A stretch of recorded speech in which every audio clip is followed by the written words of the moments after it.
Hey, everybody. Welcome to the Wholesale Hotline warm-up show. Today, we have a guest coming in live. His name is, actually, you know what? We'll let him introduce himself in just a minute. Guys, we are doing the Wholesale Hotline warm-up show for all of 2020. For all of 2021. So that's 52 shows.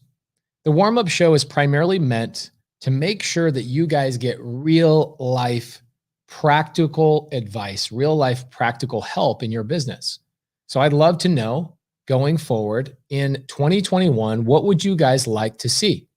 What type of value would you like us to bring? Would you like to see the inner workings of a title company? Would you like to see the inner workings of a cold caller? Would you like to see how driving for dollars can impact your business? Would you like to talk about setting goals? What would you like to see?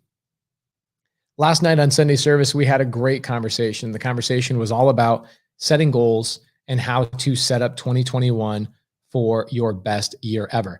2020, 2019, 2018 were all consecutively the best years of my personal life, my professional life, etc. I want 2021 to be even better than what it was this year. So we talked about that on Sunday service. We had close to 400 people watching live last night. It was an amazing show. So I would love to know, while we're waiting for our guest for the warm-up show, what would you guys like to see? What would you guys like to learn? In fact, look, I've got even Steve H asking more sub 2 scenarios. You guys want to know about a sub 2 scenario? Let's pull one up.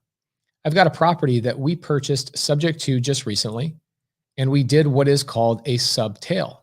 I'm going to pull that property up right now. You guys can actually see the listing, and hopefully that'll give you guys some insight of what, number one, a listing looks like.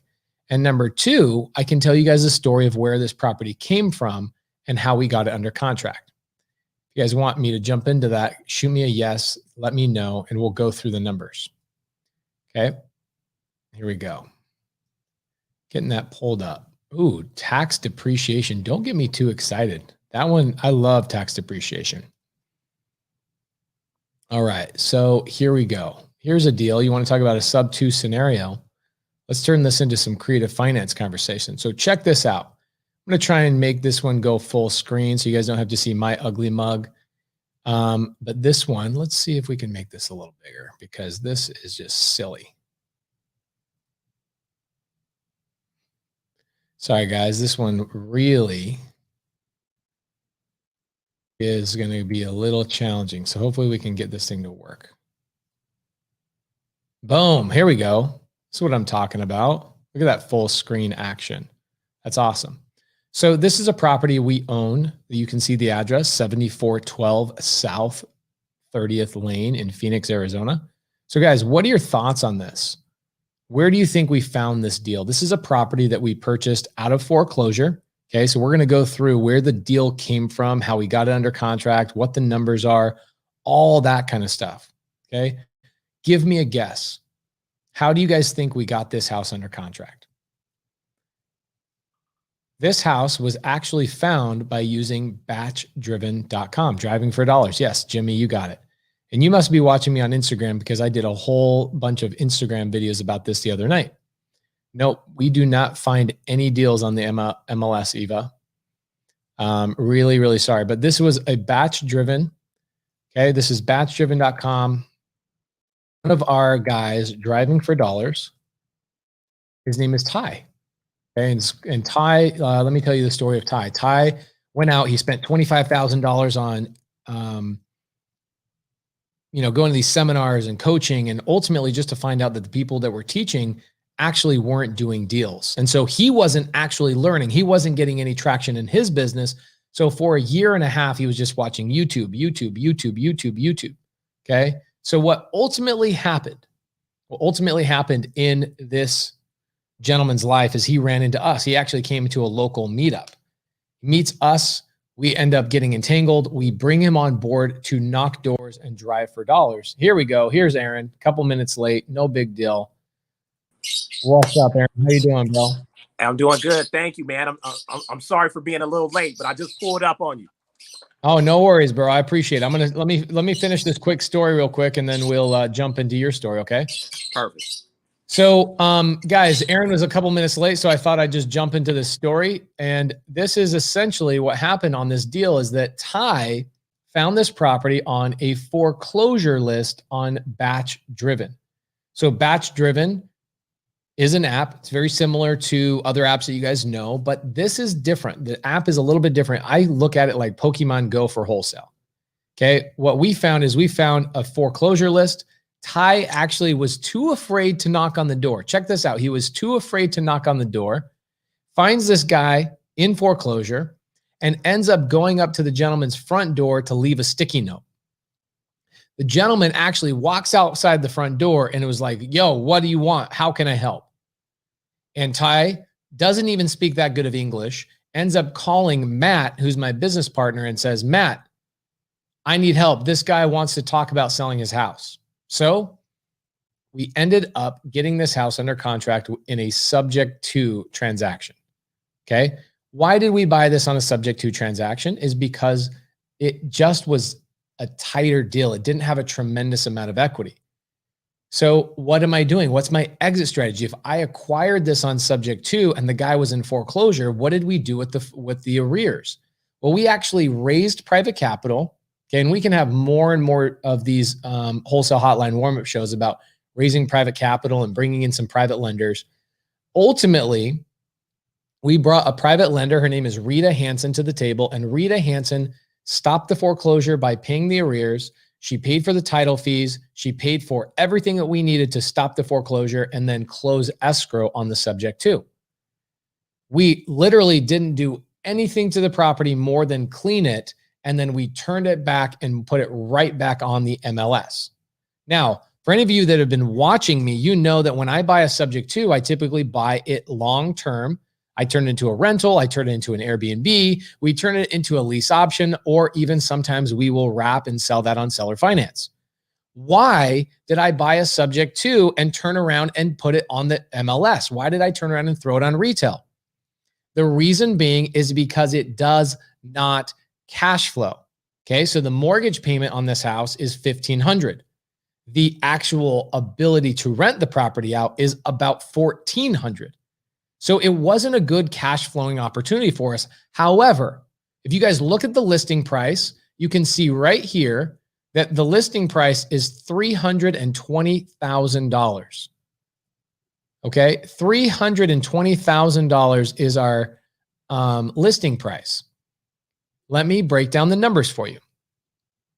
We first bought the property for $240,000 on subject to, which means we took over his existing mortgage of $240,000. He had $30,000 in HOA liens, arrears to the mortgage. We had closing costs, et cetera. So we were all into this property after we brought our private lender to the table, $270,000. So that's the 240 purchase, which we didn't have to put any money down. We didn't have to do any of that kind of stuff. No loans, no hard money loans, none of that stuff. We bought it subject to. Our private lender gave us $30,000 to accomplish that. And so we owe $270,000 on a property that is currently listed, super clean, super nice. So this is an interesting conversation right here. Nyack Prater says, even though you don't technically own the property, you can still put it on the MLS. I do own the property. I own the property subject to. My name is on title. My name is on deed. I do own this property. This is a common misconception with people buying subject to, is that just because there's an old debt. So Aaron, I'm going to unmute you because I want to have a quick conversation about this. You unmute yourself. I think you got some birds in the background. Oh my gosh. Sorry. Oh, don't be worry about it at all. I would let him go, but my wife would tear me No, up, dude, man. don't even worry about that. So, All right. Aaron, what do you know about buying subject to? You know what? Off of following your information, okay, seeing your actual advertisements, I know it has to be A1. Off of hearing what you're displaying now, these are all great wins for yourself as well as your team. So subject to, you can't go wrong. I love every time I see you in your advertisements, you're holding up to two. So keep it up, man. I know it's just a win-win all the way around. So here's what it is. So a lot of people don't understand that when you buy a property subject to, you are taking over somebody's debt. Okay. So let me break this down for you real quick. I tell this kind of like in a peanut butter and jelly sandwich type of situation. Okay. So Aaron, let's say, and Niak, I think that's how I pronounce your name. I am so sorry. Okay. Oh, come on, man. You doing it right. Aaron. A-A-R-O-L, baby. We good. No, not your name. I know your name. I'm talking about her name, N-E-A-Q. Can you see her name on the screen? Oh yeah, that's on you. That's on you. That's a hard one. So yeah. Let me ask you a question. If I decided, let's say I live with my grandma and I decide, hey grandma, I need to go down to the grocery store. I want to go buy peanut butter and jelly sandwich. I need bread. I need peanut butter. I need jelly, but I need $20 to go buy that. Okay. I go down my grandma gives me $20. I go down to the store. I buy all the condiments. I got the bread. I got the peanut butter. I got the jelly. I come home. Does my grandma own the peanut butter and jelly, or am I the owner of the peanut butter and jelly? Who's the owner of the peanut butter and jelly?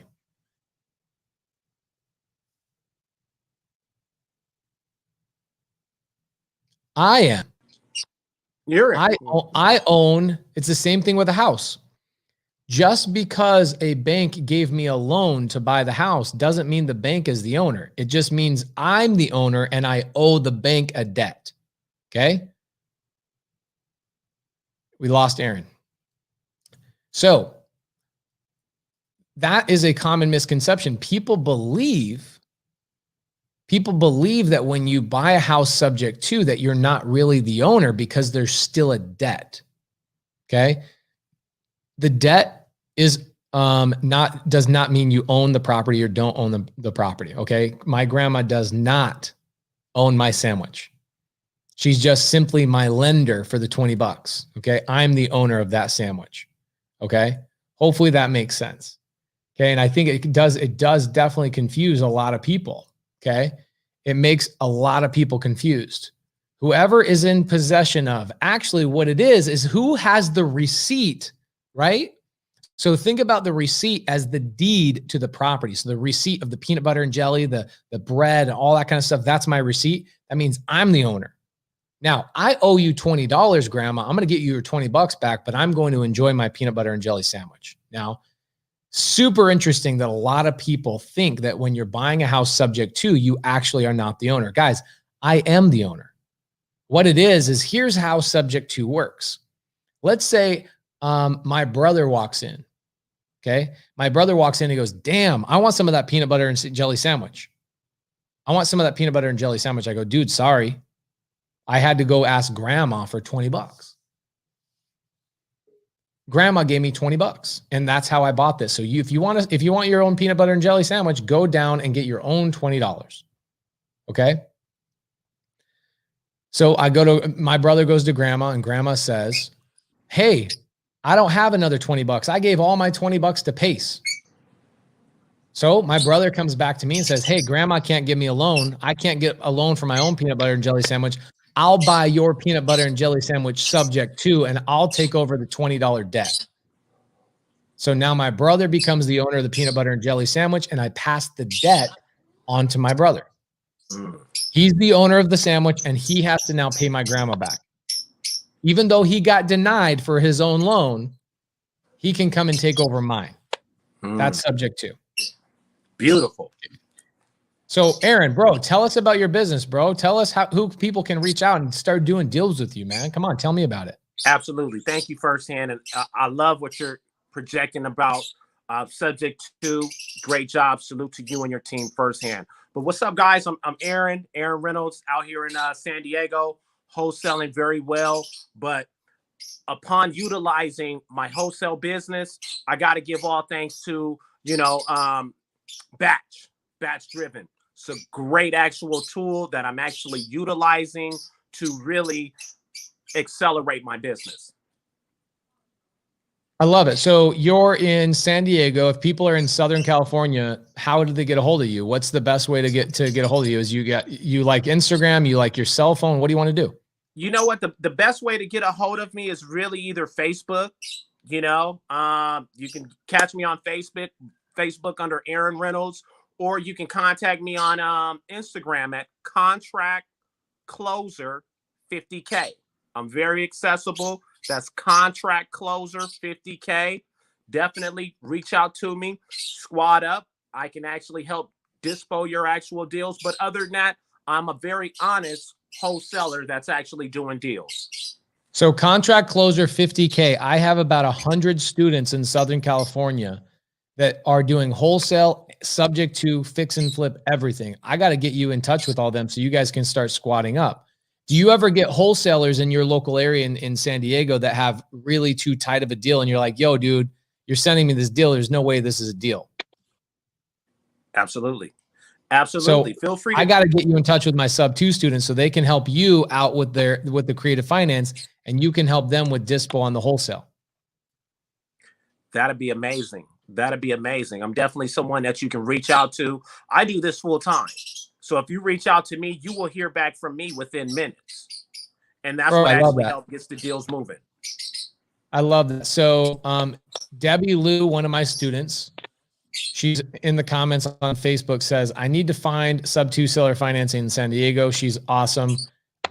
Everybody needs to reach out to Aaron R. or Aaron Reynolds. His Instagram name is Contract Closer 50K. Yes. Did I spell it correct on the screen there? Oh, you got it, man. You pace. This is all I can do for you, man. Every advertisement that I see, man, I see the two, man. So I congratulate you. That is correct.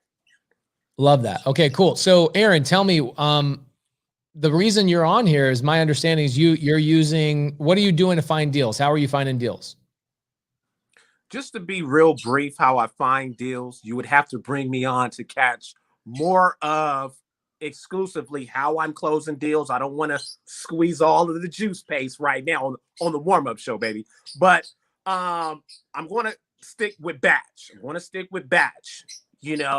For example, today, and I'm going to say I do this full time. So I planned my day.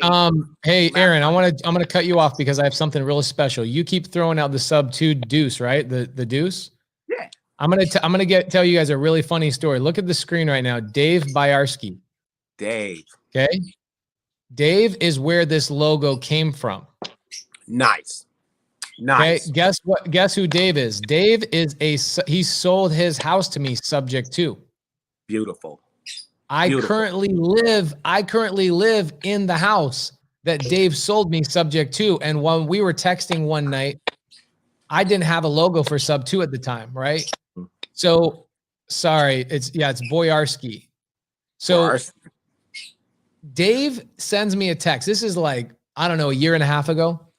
Dave sends me a text late one night and he's like, hey man, thank you so much, because they were building a brand new home and they needed to get rid of their old home, but it just wasn't selling on the open market. So I came in and bought their house sub 2. Okay. He sends me a text one night. He goes, man, thank you so much. Like, you solved my problem. The real estate agent couldn't solve the problem after 5 months. And I said, isn't creative finance amazing? So he replies back in my text and he says, sub 2, baby, with a peace sign. And I'm like, that's my logo. That's my new logo. Right. And that's Dave right there, guys. So guys, give Dave Boyarski some love. That guy is absolutely amazing. Dave, it's always good to see you hanging around. Not only is he a seller, he sold to me subject to, but he's also a good friend. I love Dave. And we actually, here we are a year and a half later, Dave and his wife brought us cookies. So guys, you got to be developing relationships with your sellers. After a year and a half hanging around, I love that. That's so cool. So Aaron, yeah. What's up? You're in San Diego. Yeah. Are you primarily helping other people dispo their deals, or where's your primary deal flow coming from? My primary deal, shout out to my boy, Mahmood. I actually help dispo deals. I'm on both sides of the stick here. I'm an acquisition wholesaler as well. I really like to bring in deals. I like to go direct to seller, man. I'm direct to seller in the morning, and in the afternoon, I'm virtual. So I attack my market, everything around me, in the morning. As soon as I get my boys dressed, 7:30, 8 o'clock, I'm in different zip codes. And these zip codes, I'm going to drop you a couple of gems. Just bear with me for a minute. And write this down, guys. Write this down. I'm only on the warm-up show, baby. I get my surrounding zip codes that surround me. And thanks to Batch, I'm out here. I don't call it driving for dollars, baby. I call it driving for junk. And the reason why I'm driving it to junk is because those people that actually have junk, they can relate to me. I'm pulling up like, wow, why is this house so distressed? You shouldn't have 3 raggedy cars in front of this house and it looks like you have not cut the grass in 6 months. I need to talk to you. So guess what I do? I knock on the door. I introduce myself as a very soft sell because as a wholesaler, keep in mind, the second part of that is sale. I'm a salesman. So I have to knock on the door and firsthand introduce myself, figure out the problem, and then from there, I'm gone. Okay? I'm leaving my flyer to the distressed property owners. And then guess what I do? Pace. I come knock on the neighbors' doors. I know. Totally. I knock on the neighbors' doors too. Because guess what? It's just not one junky house on that street, Pace. It's at least 3 or 4. So I'm going to go to those 3 or 4. If I can't get to the door, because of we're looking for distressed properties, there's dogs in the area, I'm leaving my flyer on their fence, Pace.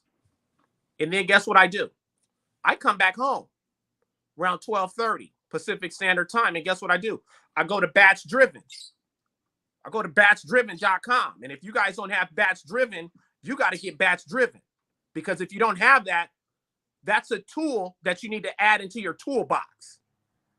Because upon doing this business, Pace, you have to have tools. And right. Batch Driven is allowing me to get a hold of those property owners. So when I get a hold of those property owners, and I man, it's such amazing. The data has been A1. It's been A1.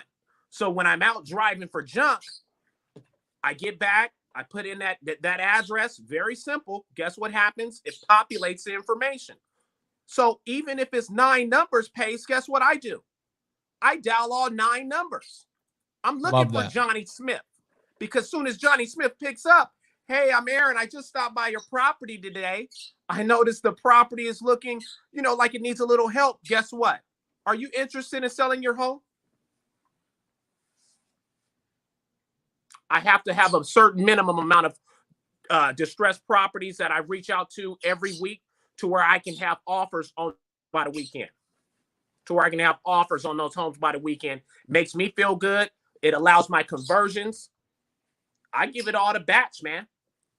Bro, that's amazing. So are you open to doing any like ride-alongs or anything if people are in San Diego and they're looking for like a networking opportunity? When you drive around, do you do any like ride-alongs, show people the ropes, anything like that?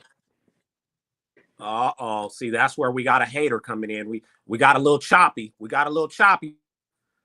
Choppy. I think you're on your cell phone, so it's a little choppy. I can hear you really good though. Oh, dude. Okay, see. Let me see. Can you hear me? I can hear you great. Oh, you hear me great. Okay, if you can hear me great, I'm gonna try to answer you. But I didn't get your question. Question is this: do you do any ride-alongs with people trying to learn the business in San Diego? No, I don't do any ride-alongs. You know what? Let me stop that. Let me stop it. I got a partner out here by the name of Alejandro. Shout out to my boy Alejandro. He's actually out in San Diego. Great guy. And when we hooked up, he was like, "Man, dude, you're serious with this." But he was able to catch the vibe because some people aren't as outgoing. So when you squad up, that other person better catch the vibe. They better catch the vibe because if they don't catch the vibe when you're around people that do this full time, you'll be left behind. All we're trying to do is get this thing to escrow, baby. We're keeping it very simple. Shout out to my boy Jamil. Shout out to Jamil with Astro, baby, because, man, they gave me the blueprint. And once they gave me the blueprint, it's time to run. What's your favorite Did you football see that team, Jamil Pace? broke his arm? Oh, you got to be kidding. Yeah, he What'd just you do broke to his him? arm like 2 days ago. He got in his wife and him went play golf, and his wife wrecked the golf cart, and he flew out of the golf cart and broke his arm. See, that's my boy. Tell him He's that. had an See, I intense hope he year, had man. that recorded. I hope he had that recorded. That'll be the next commercial. I hope he did. Brent, I don't know. Brent's actually here. Hold on a second. Brent, Daniel, say hello to Aaron R. Heyo. What's up? Aaron, looking good. All right. Exciting, man. You guys are starting this off right. We got 250 people on here already. Come on, Pace. What are we doing? Bro. Come on, This is bro. going to be a hell of a show. This is going to be incredible. Trying to warm it up for you. So do you know if Jamil's going to make it today? He is not. Well, I mean, I texted him, but I think that he has to get that arm fixed. Aaron, here's what we're gonna have to do, Aaron. We're gonna have to have you come back in the next month once Jamil's back as a guest, because you're an Astro student and Jamil's your boy. You know what? Jamil is my boy. I'm very thankful for Jamil. I'm thankful for you guys as well, because when I see Jamil, I see you guys as well, because you guys are a tight team, and that's what this is about. You guys are dropping $100,000 gems, and it's up to these wholesalers and sub 2 students and the TTP students to run the play. If you do not run the play, you are wasting your time, baby. Run the play for 2021 and get the game from Pace, TTP, and Jamil, and go straight to the bank, baby. That's it. Hey, Aaron, I had Eva says, when you were saying, hey, I got you, if you're going to come hang out with us, you got to catch the vibe. She says, what's the vibe? What's the vibe? The vibe is doing this full time. The vibe is having a plan. The vibe is capturing this information from TTP and catching this information from Pace and Jamil and putting it in action. That's the vibe. That's it. And listen, I mean, Aaron, you said it perfect. Nothing happens unless you start doing something. You know what I mean? You can get inspired and you can get motivated and you can get entertained and you can get educated. But until you take the instruction and actually implement, nothing happens. Nothing happens. But the beautiful thing is, once you start taking the action, it starts getting more comfortable. You start getting more confident. You start getting that certainty. And now you're off and running, and it's exciting. It's the best business. It's the best business. I'll have to get on and tell you guys how I really got started with this, but definitely, man, this is a beautiful business. I thank each and every one of you and your actual audience. But I tell you what, guys, get your pen, piece of paper. This is kind of one of the last weeks of this year. Soak up the actual information from TTP and as well as Pace, and go into 2021 with new information, new deals, and actually going to the bank in January. It's very important that you guys start making more income because of you guys are receiving great information. Let's go. Let's go. Aaron, bro, it was awesome having you on here. Pace. Come on. I know, he's amazing. Aaron, here's what we got to do. We want to have you come back for a full episode. So what we got to do is get you on a laptop that has good Wi-Fi, because you are choppy, and I want to give you a full, we would love to have you on here for a full hour and a half. Oh man, you know what? I'll be amazed to do that. I'm going to accept that. Everybody, get ready, because I'm coming. That's what I tell my guys, follow Aaron on Instagram at contractcloser50K. It's on the screen right now. He says, reach out to him if you're in San Diego. You're looking to have somebody dispo your wholesale deals. If you guys want to link up with him and talk creative finance, he's all about squatting up. I've got a ton of students there. Last time I did a TTP event, I went to San Diego. San Diego has a lot of TTPers in that area. So we need to get you squatted up. We got to get you back on here because, dude, we love your energy. We love your vibe. Thank you. Look at here, man. 2 negatives will not start a car.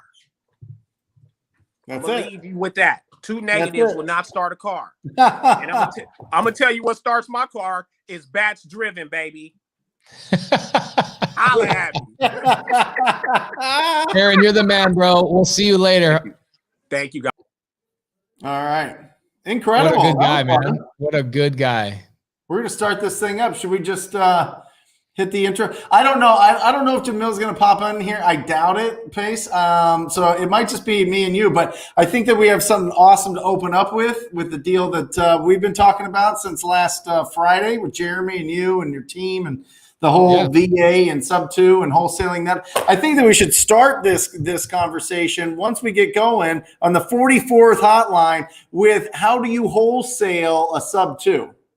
I love it. Let's do it. And you've had this conversation a million times, but I really, I've got one specific question from a TTP family member that you can help me answer. So this is going to be incredible. So should we hit the little countdown?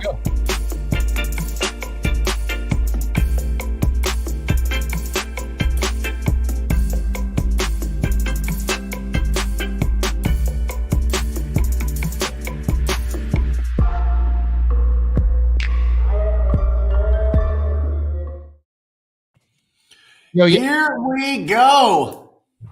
Guys, Wholesale Hotline, episode 44. You'll notice on the screen, and you will notice today, if you are listening on Spotify or iTunes, we are missing Mr. Jamil Damji. He had a little bit of a snafu. 2020 has been an interesting year for our brother. He first and foremost went to Malibu with myself and my family. I departed, went up the coast. He stayed in Malibu, decided to go on a hike, breaks his ankle, has to be pulled out of the canyon by 4 huge rugby players.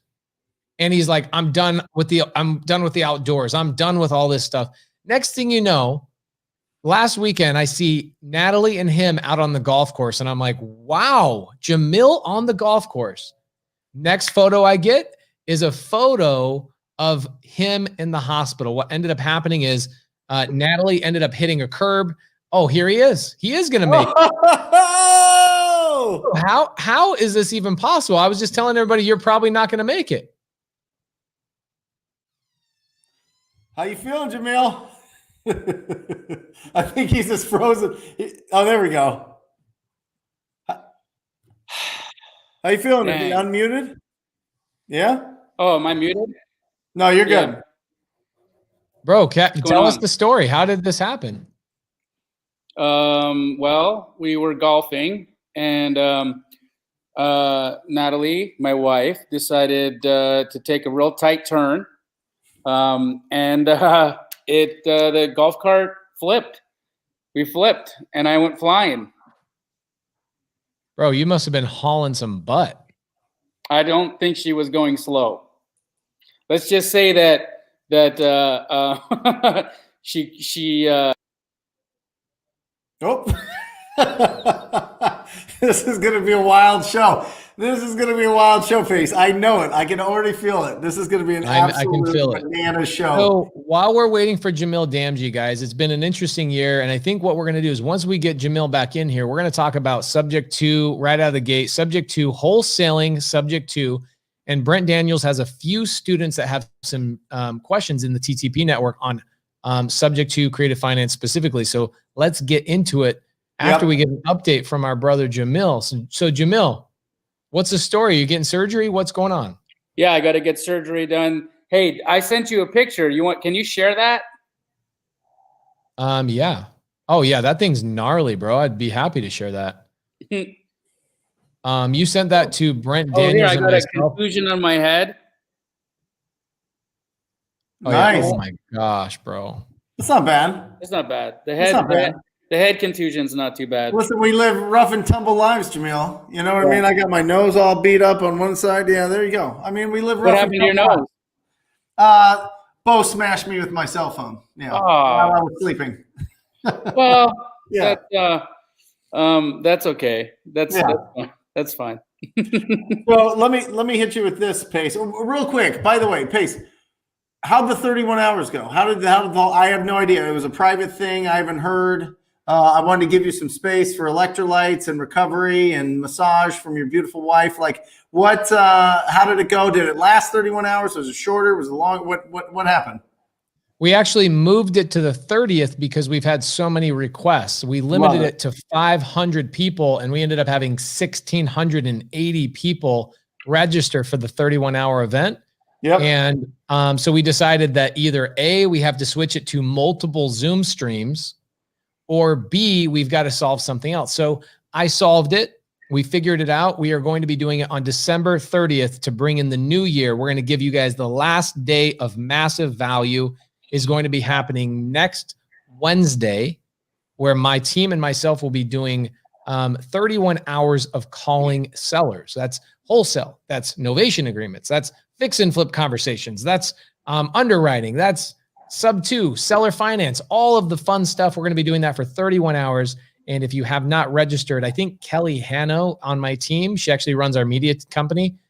Kelly Hanno is watching the show right now. She might be able to drop the link in for you guys, but that's happening next week on the 30th because we had too many people request. Got it. Very, very interesting. I think it's just, this was an interesting year with the 16-hour live I did, and then also the 25-hour live. Check this out, guys. Isn't that crazy? Oh, bro. Smash, snapped. All the way through. All the way through. Oh my gosh. Yeah. Hey, guys, by the way, you're looking at that. Jamil's here on Wholesale Hotline 44. He's here with a broken arm. That's how gangster this man is. Like, come on. That's how much love he has for this community. So, wow. I would not be. Guys, I'm telling you right now, if I broke my arm, you wouldn't see me for like 6 weeks. But Jamil's here. Jamil is doing it. So, absolutely incredible. Bro. You know, it's. I think there's something to be said just about excuses. Yep. And having no time for them.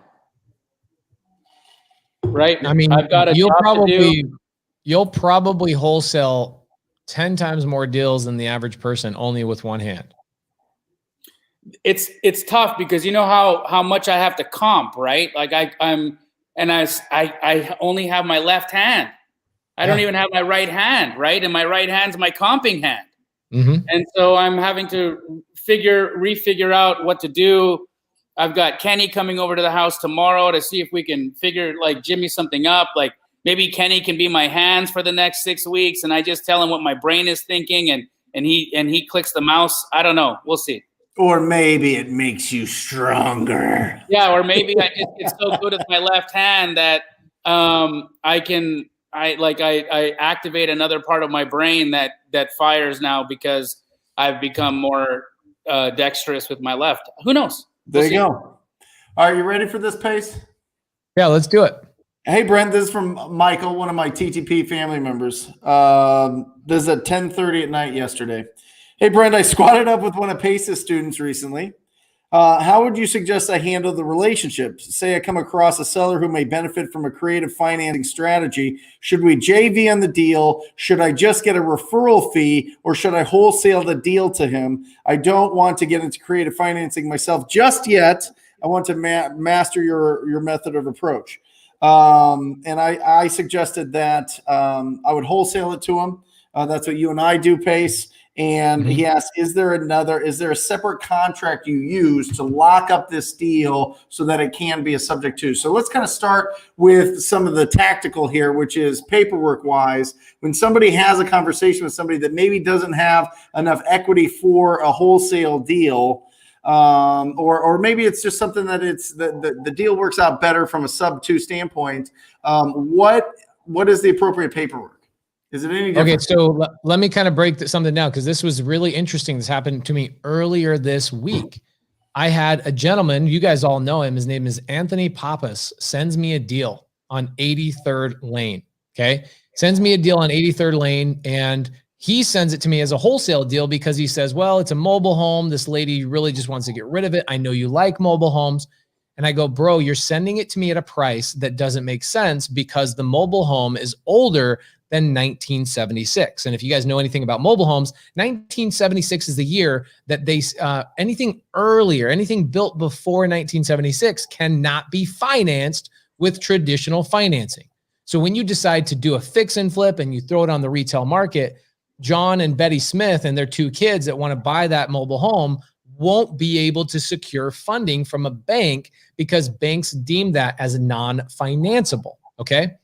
So I tell Anthony, I go, bro, I'm so sorry. That needs to be creative finance deal because of, I would love that deal, but it needs to be a creative finance deal because it's too tight. You're essentially asking full retail because it's non-financeable. Now, this will pop up a tremendous amount of times, year over year over year, guys, especially as manufactured homes become more and more the focus due to affordable housing concerns, okay? So I tell Anthony, bro, I would lock that up at seller finance. I don't hear anything from Anthony. Next thing you know, 3 days later, one of my subject 2 students sends me the same exact deal. I don't think anything of it because I get so many deals sent to me. I guarantee Jamil's the same way. You get so many deals sent to you, it's hard to know, like, okay, there's 7 people sending me the same address. I didn't even register. I just go, I want the deal. Why did I tell him I wanted the deal and not Anthony? The reason being is because my student knew the paperwork and he knew the tactics to talk to the seller and lock it up on a seller finance. And my student made a $10,000 fee above retail. The mobile home's only worth 85 grand. I paid 95 plus closing costs. Why did I do that? Well, because the $85,000 purchase price with the seller is actually on seller finance at 2% interest. So my payment to that seller is under $400 and my ability to rent it out is $1,400. Okay. So for me, I would pay 10 grand for basically a $12,000 return every single year. That's 120% cash on cash return. My yield is 120%. That's insane. Okay. So that's a great deal, even though it's over retail. So a lot of people ask the question, will you buy a deal over retail? My question back is, does it cash flow? And is my entry fee low enough that it justifies? If you tell me, oh, the down payment's 120 grand, guys, that ain't going to happen. Like, let's use some common sense here. But because I was able to buy the rental. Okay, that's an interesting thing, Randy. So yeah, I want to talk. I want to get to that later, but okay. So Brent, here's the answer. The answer is yes. If you are buying a creative finance deal, subject to, you need about 20 disclosures to that seller. Okay, we call that document the continued liability disclosure because that seller has continued liability on that property due to the existing mortgage staying in place. My sub 2 students have access to that document. As you can imagine, I have redrafted, rewritten that document over 15 times over the last several years. I have spent $30,000 to $40,000 on my document. So if you have a TTP student that's squatting up with my sub 2 students, I can tell you it's the one thing I do not give out for free is my sub 2 contract. However, if you're an Astro student or you're a TTP student and you squat up with one of my students, you will get access to that contract. Awesome. So I do this to encourage people to work with each other. Squad up. So yes, you need creative finance documents. Okay. One of them is, I've seen a lot of people, actually TTP, I've bought multiple deals from your student, Katie Fisher, multiple deals. In fact, I just bought a $500,000 property from her this week. The same day I bought that mobile home, I bought a deal from Katie Fisher. Okay. Beautiful home, $500,000 on the lake, gorgeous. And it's basically my assignment fee to her is $5 grand. House is like turnkey. Okay. So she locked up the deal. And we've done deals before, so she knows the paperwork. See, that's the beautiful thing about doing deals together is that you start learning these things. You squat up, you get into the field, and you start doing deals together. Now, jumping into how to set up the arrangement. If Brent says, I don't want to do the work on converting the seller, and I convert the seller, then Brent would end up getting a referral fee because I'm the one that converted the seller. I end up giving, I would say, anywhere between $1,000 to $2,500, depending on literally just for the lead. Give me the lead, and if I close it, I'll give you anywhere between $1,000 to $2,500. What I would suggest your student do, Brent Daniels, in that situation is I would have your student work with the sub-2 student all the way through the process for 2 reasons. One, because they can JV the deal. They will probably make more money. 2, your TTP student, by bringing value to the table, will also make, will get basically an education on what this looks like, right?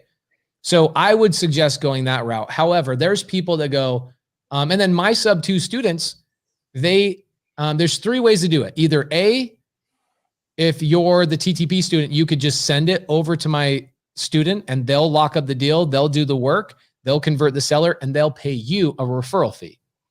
2, you guys work the deal together. You help convert, you help find a buyer, you help do all that stuff, and you JV, which means you 50-50 that bad boy. Okay. Yeah.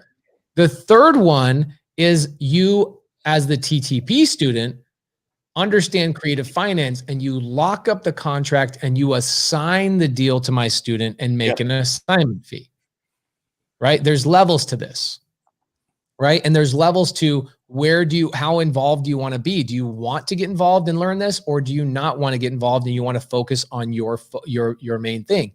So I tell my students, go teach these guys, have them bring you deals, Like, you guys have the power of creative finance. You can basically create a vortex of opportunity. So if you are a sub-2 student in the chat today, please throw up the deuce, throw up the sub-2 deuce so everybody knows to come work with you and do deals with you, because that's the way that we learn, right? Yep. Oh, well, yeah, we've got to.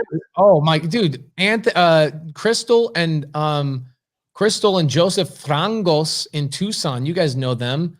Guys, look up Crystal and Joseph Frangos. Fragos. Jamil, you want to get back into your question, or TTP? You got some follow-up questions? Real quick, I wanted to ask Jamil this because this was crazy pace. We locked up this sub-2, blasted it out, and I'm not kidding you. I have not had that many responses to a deal in 3 years. Like, it was bananas. Like, Jeremy was on the phone all day long. He said he had to return like 22 phone calls the first 15 minutes that he blasted it out. Jamil, are you seeing that when you guys are dispoing for a sub-2 or creative financing, that there's a big pool of buyers looking for that? There's buyers looking for everything. I would imagine the entry fee on the sub-2 deal that you guys were marketing was fairly low, Brent. 25. Yeah, I mean 25 for what's the cash flow? I have no idea. I don't know. That's probably where it was, right? So do you know what the payment was? No. I know all the details. I looked at the deal. It's a good deal. The only challenge with the deal is that the home is in a 55+ community that limits the ability to rent out the property. So what would have to happen is somebody would have to buy it subject to and then sell it on seller finance, so that the person living in the property was not a renter, but instead they were the actual owner. And you, the person who acquired it, would then become the note holder, and you would be able to cash flow, but you wouldn't be the owner of the property. Therefore, you're not actually doing a rental. So Brent Daniels had a buyer on the line, and it's also a VA loan, which was really interesting. And so that's another common misunderstanding in creative finance, is that people say you can't do a VA and you can't do an FHA. It was really funny. The same day, Brent, that you sent me that deal, and I was like, I'm a buyer, I want it. Right. And you can tell the story about what's going on with your seller right now. Yeah. But that same day, I also got a deal under contract that is an FHA subject to. So I decided to make a whole YouTube video on the 10 types of loans you can and cannot sub to. FHA, VA being definitely, both of those are both good. What would be an example of something that wouldn't work? Hard money loan. Yeah. It sounds like the stupidest, most common sense thing, but I've had acquisition guys go out to appointments. They get to the appointment, go, dude, this guy is like throwing the contract at me. He wants to sign this contract so bad. I'm like, what's going on there? And then I do a little bit of digging and we find out it's because he bought maybe the seller went and got a hard money loan to do a fix and flip, got himself into a bad situation. And he's like, please just take over my loan. In fact, I've ran into Noah Brocious. Noah Brocious is a good friend of all of ours. He's a hard money lender in town. I've ran into clients of him that have mismanaged their funds, or their contractor ran off with their money, and they're like, dude, I just need somebody to take over the project. So in that situation, I don't buy those subject to. What I do is I buy them on a novation agreement. And if you guys want to talk about novation agreements, I can talk about that. But essentially, it's taking control of the property without closing escrow, finishing the renovation, and listing the property without actually having to transfer ownership. I don't have to take over the hard money loan. I don't have to take. Yep. Zach Shelley is actually one of my students. I just signed a deal, his first creative finance deal. I signed it in my email today. So congratulations, Zach Shelley.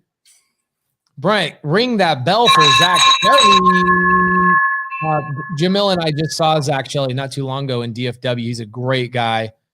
So Zach saying reverse mortgages are another type of loan you don't want to touch. Okay. I would say another type of loan that you want to stay away from is a HELOC, a home equity line of credit. You want to stay away from those at the withdraw phase. So while the seller has the ability to pull money off of their home equity line of credit, you want to stay away from sub-2ing those. Now, at some point, for some people, they're like, what's a HELOC? What's a sub-2? Holy crap, this guy is like speaking gibberish. But essentially, at some point, a HELOC transfers into a pay down phase where you can no longer pull money off the loan. You have to pay it back. During that phase, I will take over a sub-2 all day long. Final one that I would say that's pretty obvious is you want to limit your exposure to a variable interest rate mortgage. What happened with a lot of guys, Jamil knows a lot of these guys actually, because Jamil's been doing dispo and all this stuff for years. A lot of guys back in 2006, 2007, 2008, 2009 were buying a lot of sub-2s on variable interest rates. Market crashes. I would like to say, hey, just hold on to your sub-2s. The value of them would come back. The problem is the interest rate went up. And all of their interest rates on all of their variable rate interest rates also went up, and their ability to cash flow and ride out the storm on this crash completely dissipated. They lost all ability to ride out the storm, and they lost everything. So I have a rule in my own personal business, also something I teach my students. I limit my variable interest rate loans to 1 in 25 acquisitions. So if you look at my portfolio, I have 1 variable rate interest rate home per 25 traditional VA or FHA fixed rate mortgages. Does something make it more appealing as an adjustable rate PACE that says, I'll take this arm over another arm? Yeah. So on adjustable rate mortgages, obviously you'll see an interest rate, but there's a cap on an interest rate. So when you actually look through the mortgage documents, you'll see in the mortgage documents what the cap is. So look what the maximum amount of money that interest rate can come up to, the cap. What's the highest? If it's 18%, stay away from that deal. If it's like 8%, then you should be all right. And you want to calculate based off of what that would be, I would imagine. Yeah. So you want to do a worst case scenario, like a risk scenario, and run it off of that interest rate. For me, I'm not worried about it. Like you guys, if you guys are watching the Fed just came out, and this is super promising for me. The Fed just came out and said they're not going to raise interest rates until 2024. What do you think that's going to do to our market? What do you think that's going to do to the home values and all that kind of stuff? It's going to go crazy. Hyperinflation. What I was watching another individual's Instagram or Facebook ads over the weekend, and they were talking about a tsunami of foreclosures coming in January. Yeah. I really don't think that's going to happen. Also, if that guy did deals, he would know better. Right. I think what is going to happen from a standpoint of foreclosures is I think anybody that understands how to do loan modifications is going to absolutely clean up in 2021. And what I mean by that is this. Let's say I run into a seller that is $20,000, $30,000 behind on their mortgage. They've basically had the mortgage company extend their ability to stay in the property. And now 2021 comes, the pandemic is over, the vaccine is getting released, all that kind of stuff. The mortgage companies are now with their hands out saying, pay me or else I'm going to kick you out of the house. One thing I can tell you is these mortgage companies don't want to do that. So what they're going to do is create more programs for loan modifications. If you understand how to do a loan modification with your seller, you can buy a tremendous amount of subject to properties in 2021, 2022.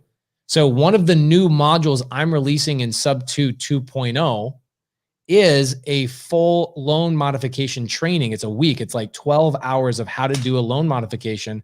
That gets released in January, just because I see that February, March, April, and May, like Jamil said, I don't think it's going to be a wave of foreclosures. I think it's going to be a wave of loan modifications and mortgage bailouts, so these mortgage companies don't have to deal with that anymore. 100%. Yep. Right? On. I mean, the world of short sales, I think, you guys remember 2008, 2009, 2010, there was a ton of guys like Kyle Weiloge and a bunch of people here locally that were doing short sales. What's that? That's where I cut my teeth. Yeah. I didn't know that. Wholesaling short sales. Yep. Now I know where all your fancy cars come from. You guys were making money. You guys were making bank back then, dude. There's a lot of money to be made. It was very, very lean. I'll tell you that. Yep. Price points went really. I did about 250 of them, and it was it was a whole process. And we got in early. Whatever. Anyway, I don't think that we're going through that. I don't think that. Well, maybe in some areas. I mean, who knows? But what I think that that's a 2025 or 2026 conversation. I think for the next 3 to 4 years, we've got a surge in home prices as more and more people leave California and especially come to Arizona, go to Texas, Florida. Like Florida is being converged on from New York, New Jersey, and all that stuff. Even then, let's look at some of the more affordable parts of the United States, like Iowa, North Carolina. Guys, I bought a house in Winston-Salem, North Carolina, a 3-bed, 2-bath on an acre for $18,000, and the house is gorgeous. No. Yeah, right. And so there's affordability that in areas of the United States that hasn't met the cost of a Big Mac yet. You know what I'm saying? Yeah. Like Big Macs and Coca-Colas have gotten more expensive. A bag of chips is like $2.50 now at a 7-Eleven. Yet you can still buy a house in some parts of Iowa for nothing. You can still buy a house in Birmingham, Alabama for nothing. And so I think that America sees some massive activity in those emerging markets where you can get in very cheap and cash flow ROI is still extremely high. And like Arizona and areas of Florida, like Pace was saying, I think there's activity going to be happening there. That's I think Pace nailed it. That's exactly right. You know, don't fall for the other stuff. And look at why people went to the cities. Well, because that's where you worked. Where is everybody working now? Home. Where's everybody working to the foreseeable future? Wherever their laptop goes. I'm telling you, there is a great podcast with Joe Rogan and Nicholas Christakis, and this guy's a professor at Yale University. He said we're not getting back to any kind of normalcy until 2024. That's just based on the data. He wrote a whole book on it. And basically, by the time we get crowds, by the time that there's people working in a closed environment again, the whole thing, I am telling you, it is going to be absolutely bananas. So it's going to be real interesting looking at and tracking how some of these smaller cities do. Because listen, you're talking about 18,000. There's a reason it's 18,000, right? Because there's no industry. There's no jobs. Well, guess what? If your job's virtual, this could shake up a lot of things. Now, listen, there's always going to be places that, you know, the climate's going to be better. People want to live. It's going to be, you know, just certain parts of the country are more valuable than others. That's just a fact. But keep an eye on it. Keep an eye on people leaving cities, going into smaller areas and building that up, because man, it's you know what's interesting is I read an article about Airbnbs and how they're going to blow up because people are now realizing I can just go live wherever I want for a month, then go here for a month, go here for a month. It's going to become a bigger and bigger thing. You look at my partner, Cody, he's like, when COVID hit, he goes, I'm just going to go stay in this penthouse downtown and I'm never going to leave. And then I'm going to stay there for 6 months and I'm going to go live in Medellin, Colombia for 6 months. And then I'm going to go here for, like, Cody already knows he's going to be bouncing around the country for the next year and a half. Like, you can do anything you want if you're tapped into the internet. Speaking of which, virtual wholesaling, check this out. You've got people coming in here saying, is 2021 the best year to start wholesaling? Bro, the information has never been so readily accessible. Yeah. There is no better time to ever wholesale. I mean, Jamil, have you ever done more deals than you guys did last month? Well, I mean, yeah, we've done more deals than we did last month, but we haven't made more money than we made last month. We're doing better on deals. They're selling faster. They're selling tighter. I mean, yeah, we've done a higher volume, but we haven't made more money. So it was our most profitable month last year. And we did $1.3 million in revenue last month. Incredible. Month. Yep. Wow. Wow. Ooh, here we go. What are the 3 most important reasons that some wholesalers are more successful than others? So I watched this Jordan Peterson video. I'm going to be very quick about this because I think Brent probably has a better answer. But I watched a video today about Jordan Peterson. He says it was a 4-minute YouTube video. And the title of the video was, "You Can't Get Gold Without Fighting the Dragon." I was like, damn, that's so elementary, but so real. What I find is that so many people in their life are not advancing forward in any aspect, life, physical health, spiritual health, mindset, etc., because they cannot solve the one problem directly in front of them. What they're doing is they're all over the place, okay? So I think Brent's probably way more apt to answer this question, but I just thought, like, people don't do the hard stuff. They just simply don't do the hard work. They expect the gold without having to fight the dragon. So Brent, Jamil, what are your thoughts on this? I'd love to hear your guys' thoughts. Well, I mean, look, right, guys, not to throw ice on a wound. That even makes sense. But the facts is it's got to be an undying dedication to what you're doing, right? That's, I think, one of the most important success characteristics is there's no effing way I wasn't making it to the hotline today because this is my job, right? There's no way that I'm not going to still find a way to communicate with my team because it's my job. I just don't have other options. I do what I do because this is in my DNA. It is a part of who I am. It is a part of my identity. It is why I wake up in the morning, other than, the family and all that amazing stuff. But it all comes together in the same thing. This is a life, and it's a part of my lifestyle. And so, Sean, I think one of the most key characteristics is it can't be your job. It can't be, look, if your Instagram or your Facebook still has Sean Pine, class of whatever, 92, and doesn't have any reference to the fact that you're a wholesaler, you're buying houses, or that you're in this business, then you're not in it. You're still fair weather. You still got a toe, you still got a thumb, in the water. You still got your toe in the water, but you haven't put your leg in. You haven't put your foot in. You haven't jumped in. And I don't mean to single you out, Sean. I'm just saying in general, this is just people in general I see. If you haven't made the commitment to yourself that this is what you do, this is who you are, then you can always get out of it. You can always take the other route out. And as long as you've got plan B or you haven't burnt your boats, it's always an option. Yeah. I have a really interesting DM from some people that have actually visited my office before. Somebody I've given a lot of attention to. Yeah, go ahead. Yeah, thank you. It has to be a must, not a want, man.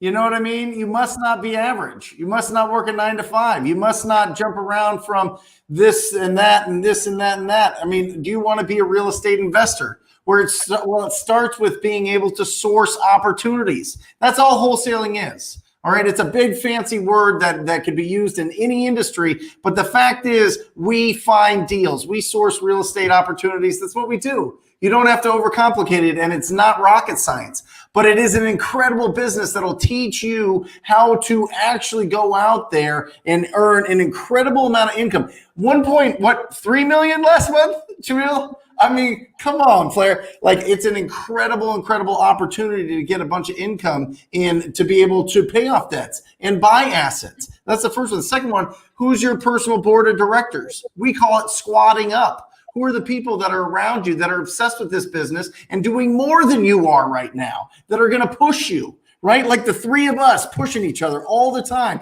Push. These guys are my personal board of directors. That's what you're looking for. And the last one that I wrote down is it needs to give you energy. This needs to bring energy into your life. It can't drain you of energy. And when it does give you energy, just like Jamil was saying, you can get loud. 2021 isn't the year of wholesaling. It's the year of getting as loud as possible about your dream of being a real estate entrepreneur. If you were not getting as loud as possible in 2021, you were making a huge mistake, and you're going to go the long route around this. Take the shortcut, take the fastest path, get loud, and bring energy. Go ahead, Pace. It's all yours, brother. So I love all that. Here's somebody I've known for a while. He's actually traveled from California to spend time at my office. We do these things. If anybody's been following us for any amount of time, we do these ride-alongs and hanging out with people and just show them exactly what the business looks like. So he sends me a message the other morning, really early. He knows I'm up early. Pace, I've been too comfortable and not enough action. Haven't been stagnant, but I'm definitely capable of so much more. I've made some changes and setting goals as we speak. I have to find a way to stay motivated every single day. Why haven't I burned my ships and gone all in? I don't know, but something's about to change. I know you want us to succeed, and I plan on making that my end goal. So I replied back and I just said, thank you, bro. And I had to give it some thought. And I then replied back and I said, why do you think you're stuck? He then says, initially, I was looking for the secret sauce. I've talked to plenty of people, and your team has shown it's doing the basics with lots of taking action. But overall, yes, I'm comfortable. Okay, here's the challenge. This gentleman retired early from the government, never has to worry about money ever again. And so he has a comfort blanket around him. I don't have to do this. I don't have to do this. And so he continually, anytime he runs into some sort of barrier or a hurdle or a challenge or some, trip in the road, he just goes, I'm good. Right. So I replied back and I said, the way I keep myself accountable is I put things in my path that force me to stay consistent. I commit to buying bigger deals. For example, I commit by hiring employees, for example, and this forces me to have no other option but to move all day long. If you don't succeed, there are consequences in that situation. Your problem is that if you have something bad happen to you and you don't succeed, you technically never have to work another day in your life. The way I look at it is this. People ask me, how does Pace do it? I ask and I reply by saying, what happens to my people? What happens to my employees if I don't? So the question is, who is relying on you? It doesn't have to be an employee. Is it your husband? Is it your wife? Is it your children? Who is relying on you? Who benefits if you're successful and who loses out if you quit? Who is applying that external pressure? For me, I enjoy that external pressure. I like feeling the anxiety of I need to perform, and it keeps me consistent knowing that it's something outside of me. It's something that keeps me accountable. It could be an accountability partner. It could be somebody you're JVing or squatting up with here in the side chat. It could be somebody from the TTP group or the Sub 2 group or the Astro group. Guys, find somebody to keep yourself accountable. Being a human is hard. And being a human in 2020 is really interesting because the world is so easy to get comfortable. And it's so much easier just to watch Mandalorian, which is a dope ass show. It is so much easier just to watch Disney Plus than it is to go home and spend an extra couple of hours squatting up with people you've never met before, trusting that they're not going to take advantage of you to learn a new skill and a new trait. So I would say find people, just like Jamil and Brent said, find people to squat up with and put some external pressure on yourself to keep yourself accountable. And no excuses. I want to add to that because I think this ties in. And again, this isn't to pick on the person who wrote the comment where they said, I'm calling people, I'm texting people, and no one answers their texts and no one answers their phone. So here's my situation, and here's what I feel about words like no one and every and always and ever. And that's bullshit. Bullshit. That's not true. It's not true that no one answers their phone, and it's not true that no one answers their text messages. You want to know how I know that's not true? Because there are people across the country who are cold calling and texting people all day, and maybe 2 or 3% of the people are responding. But that means that you've gotten to about 10, 15, and then decided, no, I'm not doing it anymore. This is enough for me. This is enough for me to say everyone, no one, and always. And that's the thing, right? That's the level of effort. You don't get to the dragon with that level of effort. You don't get to the boss. You don't kill the boss at level 2, right? You got to level 2, bud. You got a yellow belt. I'm sorry. You're not a ninja. And you don't get to come in and you don't get to say, hey, I can't. I don't know how to do a flying kick when you have a yellow belt. I like what Kaylin's saying. She says, saying I am a successful wholesaler instead of I will be changes your brain. Change your language about wholesaling and watch your language.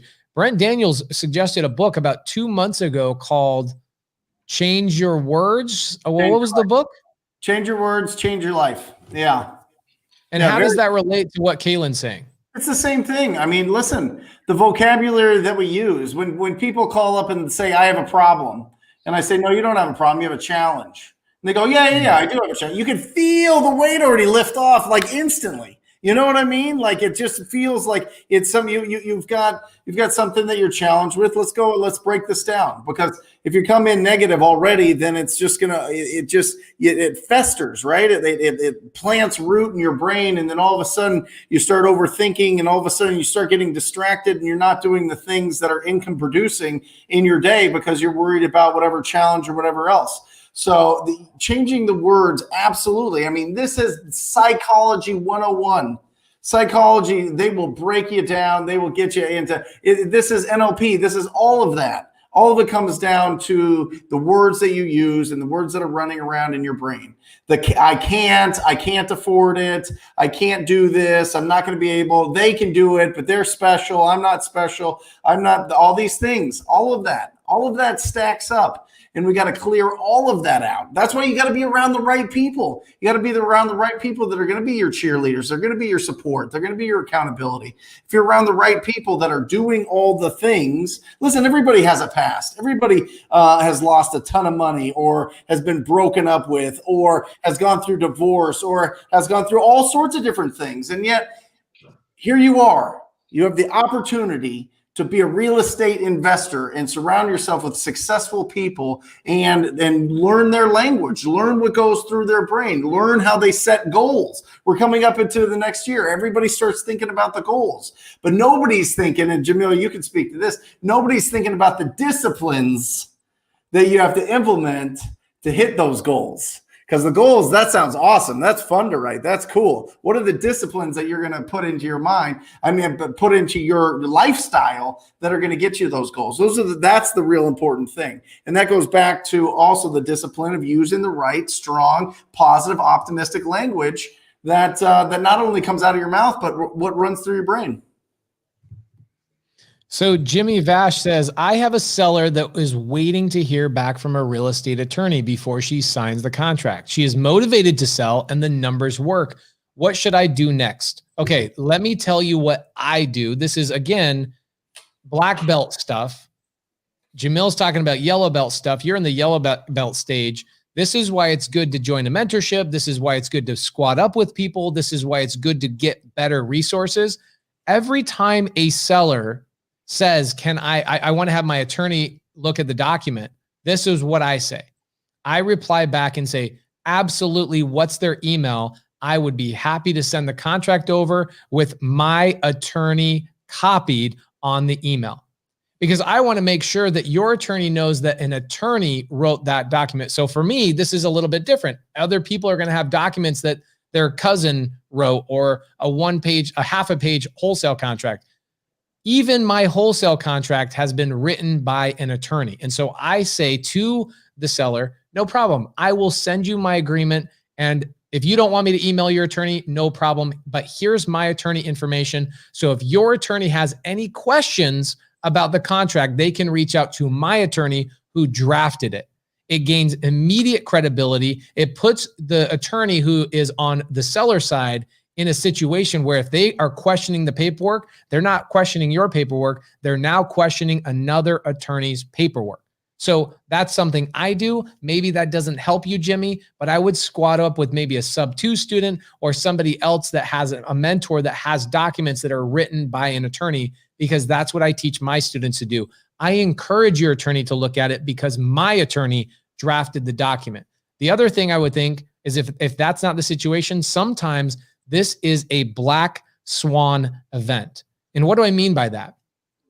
Sometimes your seller will tell you that they're sending it over to their attorney to review the document, when in reality, they're just sending it over to another wholesaler and they're playing you like a fiddle. Mm-hmm. In that situation, you have to ask yourself a question, because guys, let me tell you what they're going to write on my tombstone. They're going to write these words on my tombstone. Buyers are liars and sellers are worse. Buyers are liars, sellers are worse. You will have sellers lie to you so convincingly that there's no way in your mind that they're not sending this to their attorney. That just sounds so credible. People are professional freaking liars. And Jimmy said, well, he said it's a TREC contract. It's the Texas Real Estate Association, the realtor. It's like a boilerplate contract, which again, that leans me into the belief system that they're probably shopping the offer. Yeah, that sounds like a black swan event.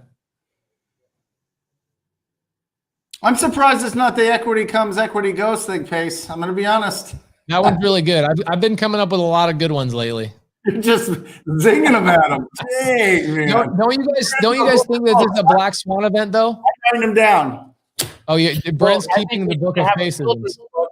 That has all of Pace's nursery rhymes in them, so that we don't teach kids, stupid stuff, and we teach them about cash flow and how buyers and sellers are liars from a young age. And let's make up a rhyme about an 850 credit score while you're at it. There you go. Give him 5 minutes. He'll do it. Don't worry about it. Just let us take over for like 3 minutes, and we'll have it. Check this one out. Zach Shelley, who's a sub-2 student, said he just joined sub-2, got his first creative finance deal today. The way we got this deal is the seller reaches out to Zach and says, Zach, you don't seem that credible. I want some proof of who you are. So I wrote an email to Zach and I gave him all the list of my businesses, the list of all my properties, and I even attached a photo of a Texas real estate attorney and me with our arms around each other. And I sent that to his seller in Texas. And I said, this is the attorney that we will be using to close your transaction. Do you think Jimmy got that contract? Pretty easy. So I'm sorry. Do you think Zach got that contract? Jimmy, Zach is in DFW. He can help you. He has access to my resources, so go squad up with him. And guys, if you're not a sub-2 student, you're not an Astro student, and you're not a TTP student, then go squad up with our communities, because they have resources available to them to make the transactions easier if they weren't in our mentorship. So please squad up with people that are in our programs. They will help you. And if they don't have the answer, they have access to us. I actually, Jamil, you missed the warm-up show today. We had a gentleman on there named Aaron Reynolds out of San Diego, and he was hoping to see you because that's my dog. You're like his idol, man. Yeah, he's awesome. Aaron's great. And I want to address it because I think I hurt our friend's feelings, and I didn't mean to, man. His response to my comment was he's been making 30 cold calls a day since 2019, and he came here to get help, not be talked shit to. And so, okay, understand. No one was talking shit to you, but dude, you're doing 30 cold calls a day. It's not enough. Can I tell you what my metric is for my team? Here's the metric for my team. We had a meeting this morning. Okay. We just amplified our minimum calls per day from 50 to 100 because here's what's going on. My American acquisition guys had a minimum 50. And what do you think they were doing? They were stopping at 50 and they were like, done for the day. Right? So is that dial outs pace or is that connections? What is that? That's dial outs. Okay. Dial outs. Yep. Because there's people on my team that are just getting started. So some of them have 9 to 5s and then they come work for me commission based in the afternoon. Okay, guys.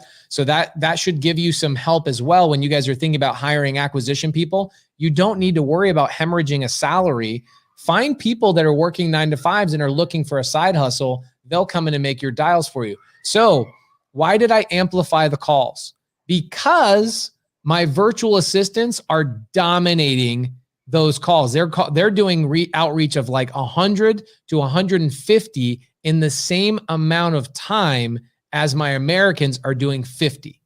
So what does that tell me? It tells me a bunch of things. Number one, Americans will typically do bare minimum to get by.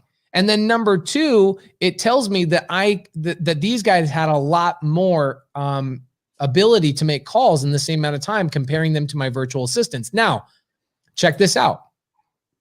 How many hours do you think it takes to make 100 phone calls when you have a dialer? About 38 minutes. Exactly. Now, here's the thing. My minimum, because that's truly it. 50, yeah. You can, in about 1 hour, you can truly connect with about 10 people in 1 hour. Yep. But you can make 100 cold calls with a dialer in less than 30 minutes. Brent is 100% right. There's nobody that knows this better than Brent. And my metrics might be a little bit off of what Brent probably knows a little bit better. I'm kind of thrown from the gut. No, you're good. Yeah. But 100 cold calls in an hour with a dialer, you can connect with, I'd say you could probably make 200 calls in an hour and you can connect with about 10 people. My minimum, this is way more important to me than cold calls. My minimum conversations now is 25. I'm now requiring my sales team to have 25 conversations with sellers every single day. Mm-hmm. And I don't care what the minimum amount of calls is that takes. That could be 25 calls. That could be 1,000, but you need to have 25 calls that you connect with a seller per day, because this doesn't come down to anything but quality conversations with distressed property owners, as Brent Daniels will say, until maybe that will go on his gravestone. Oh, for sure. Yeah. Oh, I'll talk to people maybe. But listen, here's the thing. You know, it's really interesting. I remember, and this is going way back to the daily making the calls. I mean, I made it for years and years and years and years. And Pace guys, I always had a 45 contact like goal. That was my goal every single day. 45 contacts. Usually it would take about 3 hours. I mean, this is before. Dang, that's pretty good. So 45, I might have to change my number with my team. 45 contacts. It's a little bit lower. And I was calling a whole variety of different people, Pace. So, but I had it. I have a contract or a contact tracker that I would keep track. I would just literally have it, and I'm writing notes like I write notes here and do that. But I would be, just check boxes, just going through, and I'd push it. And once a month, this is bananas, I would do the 100 new contact challenge. All right. This would take like all day long, but I had to push it to get to 100 contacts. And whenever I would do that, it would just set me up for the next month unbelievably, or really 3 months down the line. But it just kept the momentum going. It's just pushing and pushing and pushing. So yeah, having a contact challenge is important. And listen, if you're starting out, do one. I'm going to talk to one person today, just one, and then two, and then three, and then build and build and build. Brent, I love this. You just gave me an idea. Just real quick, I've had a couple of people in here asking about sub 2 mentorship, like how long is it? What's the price? All that kind of stuff. By the way, guys, our price is going up 25% in January for sub 2. We're doubling the size of the course. And by the way, it is a lifetime membership. So in 5 years, just imagine the stuff that you're going to be learning. I pay $50,000 a year for mentorships I'm in, right? Tax mentorships, high level conversations, all of the things I learn, I bring to sub2.com. So in 5 years from now, you'll be learning all of those things. You have no limit on your mentorship with sub2.com. And it's the same thing with TTP. Once you're in the TTP family, you're always TTP family. Same thing with Astro. Once you're in the family, you're part of the family. Family sticks with each other forever. So here's an interesting conversation that you just brought up, Brent. I really like. Mm-hmm. I'm thinking I should do a competition with my sales guys. 100%. If I threw out a $500 bonus and I was like, I want to see in an 8-hour period who can make the most contacts, I'm going to give $500. I'm going to do that. Yep. I freaking love that idea. Because you know what's funny is if they are told they're going to make $500, I guarantee you the freaking passion behind their calls is like, I need to be on the phone and I need to stay. What do you think I should do? What do you think is better? Most contacts made or longest conversations? Most time on the phone is better.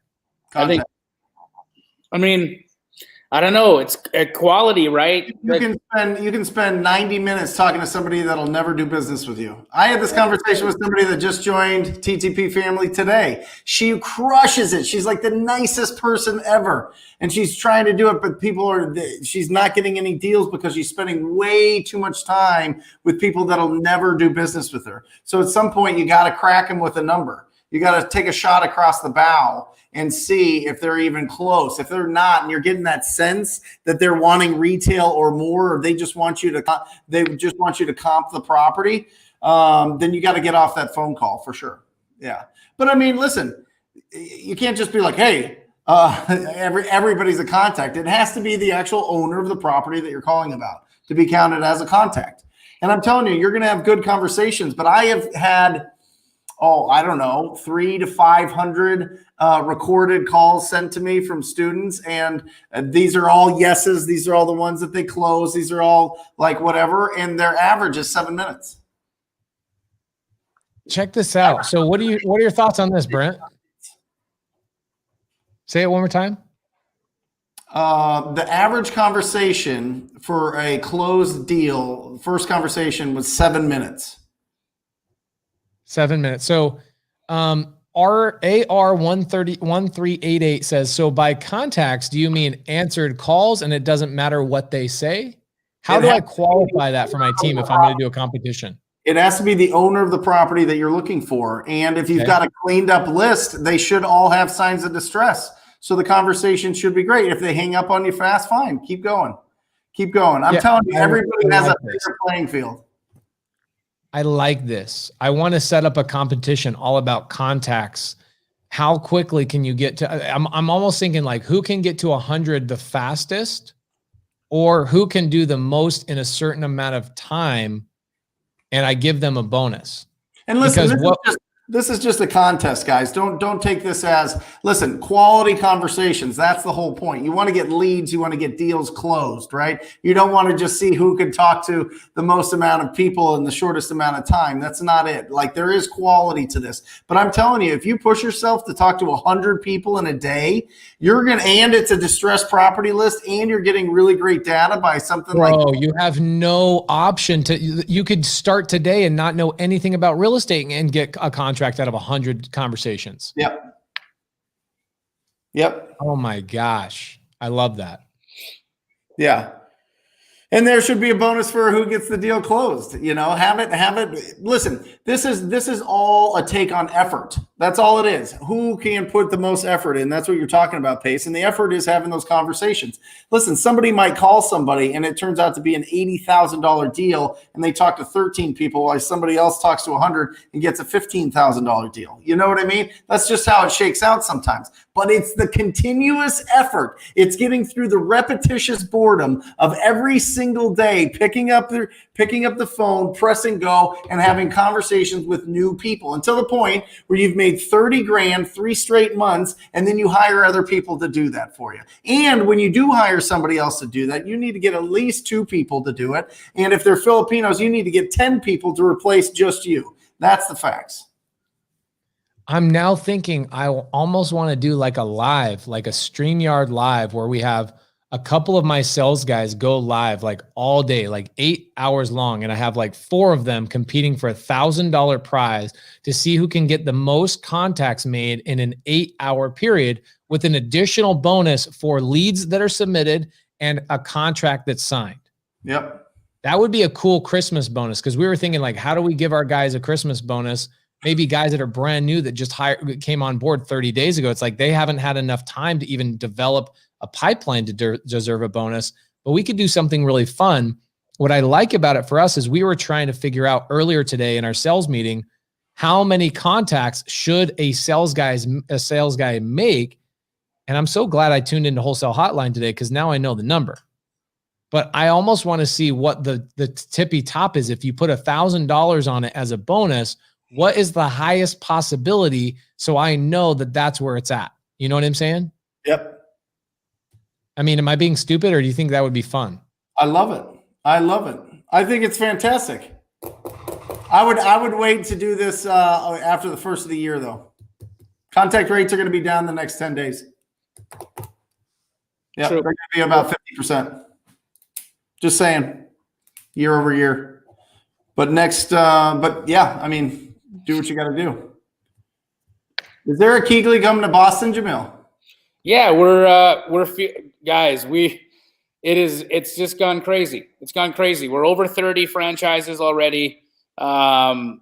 We've got so many applicants. I with a broken arm talked to 3 today. 3 applicants personally, and they keep coming. They keep coming. So you know, in the next 12 months, we will be in 180 markets. So Kevin Alexander will be in Boston very soon. In fact, if my very good friend Marilyn Savage is watching, she's an Astro student that's been crushing it in Boston, Massachusetts.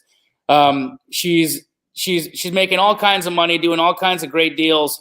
I'm going to have a conversation with Marilyn about it. Maybe I think that would be an amazing fit for her. We are selective though. So even though you make an application to get a franchise, it doesn't mean you're going to get one. We're really looking for partners that are going to fit.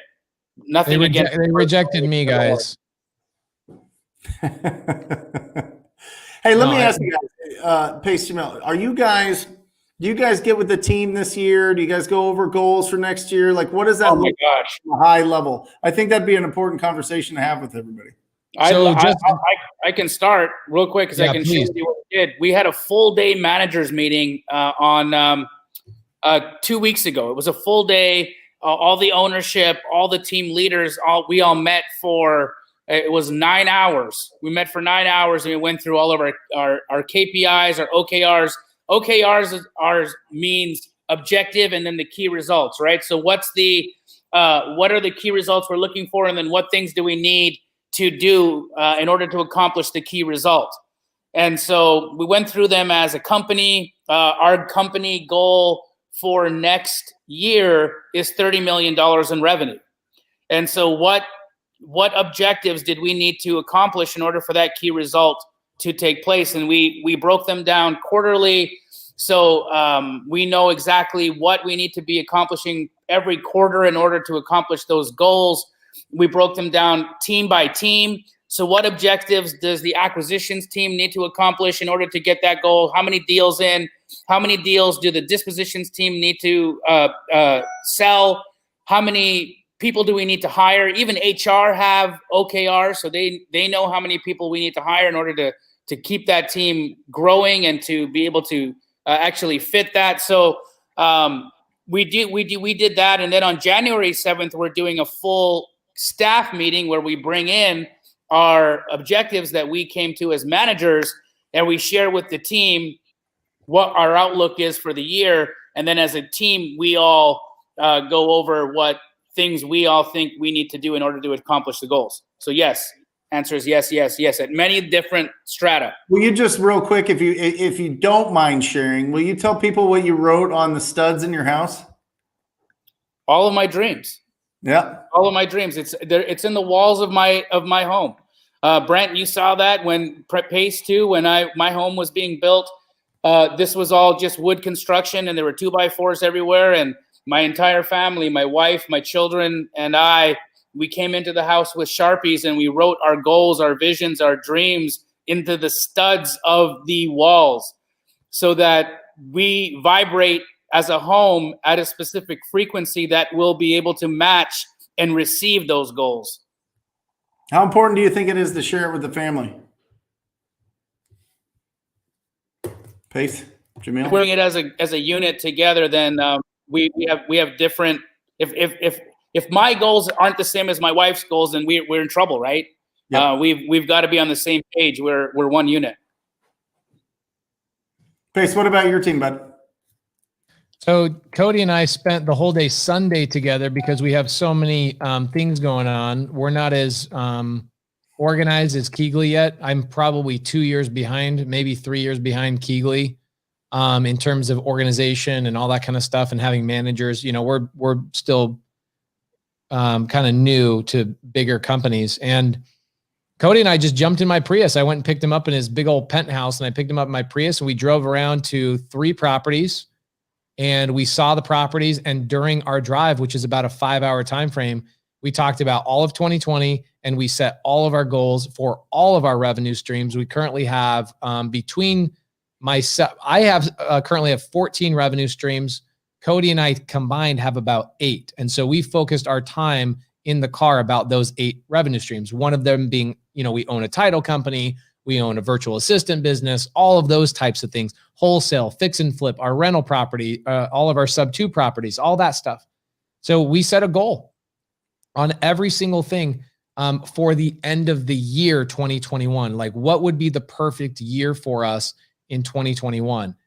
For us, I don't know if you actually care about the numbers, but I'd be happy to tell you. Fix and flip, our fix and flip business right now is doing about $100,000 a month net. We're wanting our fix and flip business to go to 150 net by the end of the year, which means probably a flip to 2 extra per month. My total wholesale JV referral business, everything like probate attorneys, everything. Our goal for the entire year is basically 1 month of Keegley. We've got wholesale $200,000, our JV department $100,000. My no excuses program, which I actually don't make money on this one. This is one's just for my students where we run the leads and run the transactions and all that kind of stuff.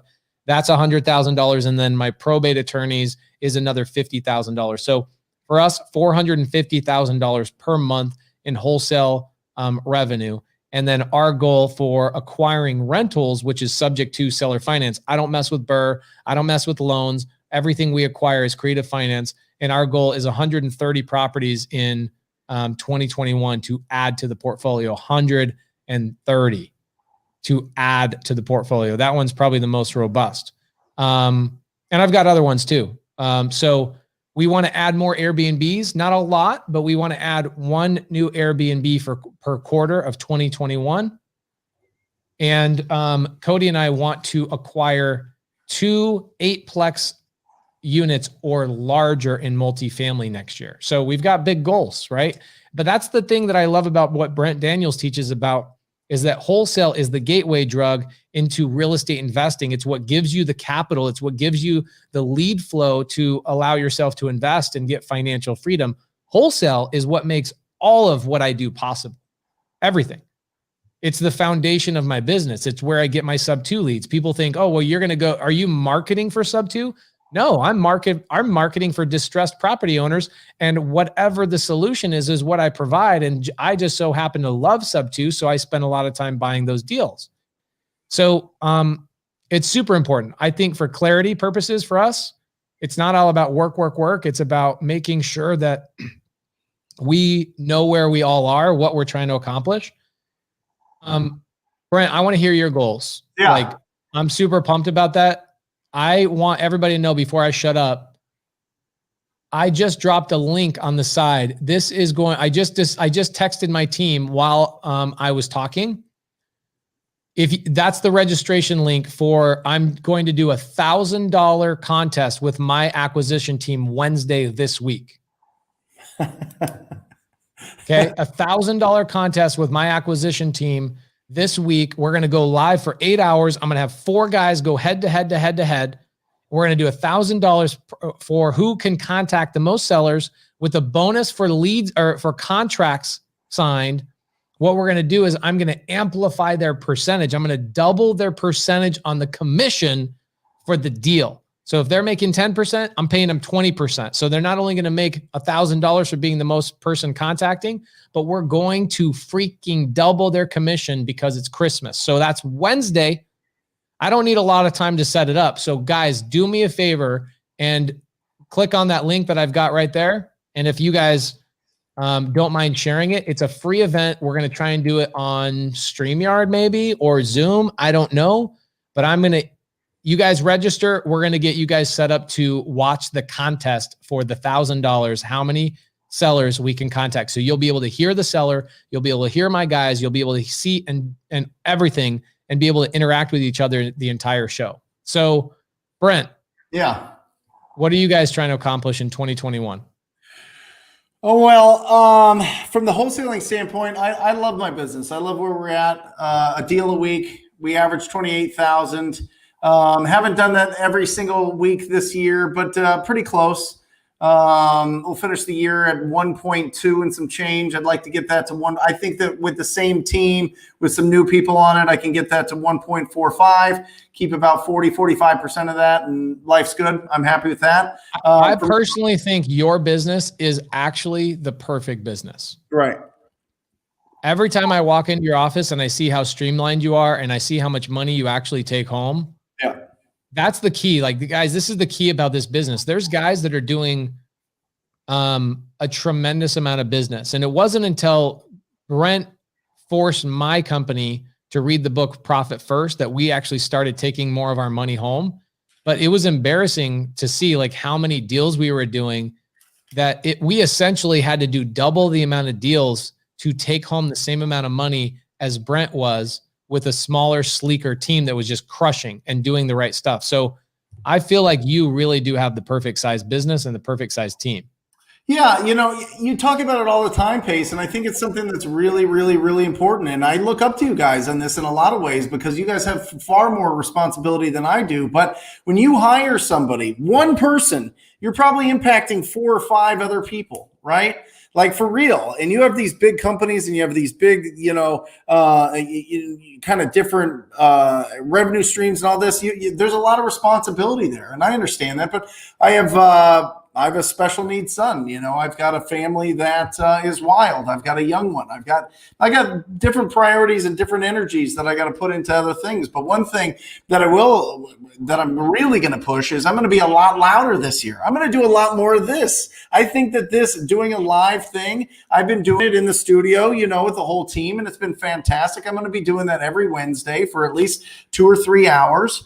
Just answering questions and really making something special out of being able to get questions answered about real estate investing and bring on people that are specialists. I don't know everything, but I do know that if you're not talking to people, you're not getting deals. If you're not getting deals, then you're not progressing. If you're not progressing, then you're not evolving. If you're not evolving, then you can't make this the passive cash flow business that you're looking for. So I'm really pushing to do something special there from a live kind of call in, kind of like, you've inspired me, Jamil, with this show and everything else, and would love to do it with you guys, but we're all over the place and we meet on Mondays, and that's fine. But you guys will come in and be part of that. And the second thing that I'm going to really be pushing with Tom Kroll, and we're going to have this very, very, very, very specific, but we're going to teach people how to create really successful local real estate investing podcasts, social media, and groups and networks. Because let's be real, the RIAs are done. The RIAs are done for the next 3 years, 4 years, 5 years, maybe forever. And that was just, was an old model and it's outdated. But we're going to do something where we are going to let people do what I talk about all the time, which is talk to people, just on a massive, massive, massive level. And nobody is positioned better to talk about building a successful podcast than Tom and I, because we get the Wholesaling Inc. gets over 13,000 now. It's up to 13,000 guys downloads a day on a wholesaling podcast. We know what we're doing there. Holy moly, are you serious? Yeah, love it. So those are the big things. The big things are having people be the authority in networking and building up something in their market. And the second one is crushing the live stuff. So I'm excited about it. I love this. I love what we do. I love doing this more, and I've got a great team, and it's going to be cool. So, guys, check this text message out I just sent to my team. We can't see the I said, oh, dang, these guys are messing with my stuff. So I said, we're doing an 8-hour contest on Wednesday, $1,000 person who contacts the most sellers. Cam the man, that's Cameron. Does that include text responses? Haha. No, it does not. We got to get on the phone. We got to talk to people. The T in TTP does not stand for text to people. It's talk to people. So my team is saying I won't be comping any properties on Wednesday, which means that actually slows them down. Conversations with sellers on the phone, 8-hour contest, no texting, phone calls only. I'm also going to double the commissions for any contract that day. Merry Christmas. So guys, if you want to be part of this and you want to watch this go, here's what I ask.